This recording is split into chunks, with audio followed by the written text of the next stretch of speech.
এবং দীর্ঘ শুনানির পর আমাদের তরফ থেকে এবং অভিযুক্ত তরফ থেকে দীর্ঘ শুনানির পর মহামান্য সিজিএম মহাশয় এবং চার্জে রয়েছে অশোক হালদার মহাশয়, উনি 6 দিনের পিসি অ্যালাউ করেছেন। কি কি অভিযোগে ওনাকে গ্রেপ্তার করা হয়েছে? ওনাকে যে সেকশনগুলোয় ওনাকে গ্রেপ্তার করা হয়েছে, case number Kotwali page 659/26, under section 303 subclass 2, 317 subclass 2, 316 subclass 2, 318 subclass 4, 316 subclass 5, 61 subclass 2 এই ধারায় মামলা রুজু হয়েছে। এবং বিশেষ উল্লেখপূর্বক যেটা ডিফেন্সের পক্ষ থেকে যেটা করা হয় এবং সেখানে বলা হয় যে 409 যেটা 316(5) যে ধারাটি সেখানে রয়েছে সেটা তার ক্ষেত্রে অ্যাপ্লিকেবল নয়, কারণ ওনারা সেখানে দাবি যে উনি বলছেন যে সেই সময় এই ধারাটা প্রযোজ্য সরকারি আধিকারিকের ক্ষেত্রে।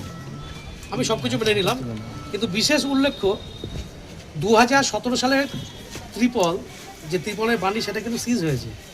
তাহলে 2017 সালের যে ত্রিপলটা সেখানে সিজ হয়েছে, তাহলে সেই সময় তিনি কোন পদে আসীন ছিলেন, সরকারি পদে আসীন ছিলেন কি না? তাহলে এক্ষেত্রে এই যে ত্রাণের যে সামগ্রী এখানে উদ্ধার হয়েছে, আগামী দিনে বা পুলিশ যে সিজ করেছে এবং পুলিশ থেকে যে ওনাকে যে পিসি নিয়েছে, তদন্তের গতি আরও এগোনোর জন্য আরও কারাগারের সাথে জড়িত হয়েছে, আরও কোথায় মাল আছে, তার জন্যই এই 6 দিনের মধ্যে তাকে পুলিশ কাস্টাডি দেওয়া হয়েছে। জানা যাচ্ছে যে ভিডিওকে উনি চিঠি দিয়েছিলেন, গোটা বিষয়টা জানিয়েছিলেন, তারপরে নিয়ার প্রসেসিং যখন শুরু হচ্ছে তখনই তার বাড়িতে গিয়ে এরকম ধরনের ঘটনা হয়। এই প্রসেসিং আজকে ভোট হয়েছে কবে, রেজাল্ট বেরিয়েছে কবে, তাহলে এতদিন সেখানে প্রসেসিং হলো না কেন? কেন এটা এই জুন মাসে সেটা হলো?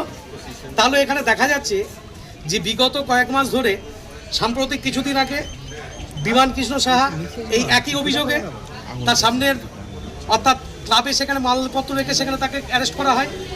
এখন দেখা যাচ্ছে যদি এই কাজ থেকে বাঁচতে এগুলো অন্যত্র পাচার করে দেওয়া হচ্ছে, কালোবাজারি হচ্ছে, তাহলে এখানে সেই ক্ষেত্রে আজকে 1 মাস হয়ে গেল, সেখানে কিন্তু সেখানে এই ত্রাণটা সেখানে জমা হলো না বা এই রিসিপ্টটা করা হলো না যে আমার এই মালগুলো এখানে তুমি নিয়ে উদ্ধার করো। তাহলে হঠাৎ কেন সেটা 4 তারিখে উল্লেখ করা হচ্ছে?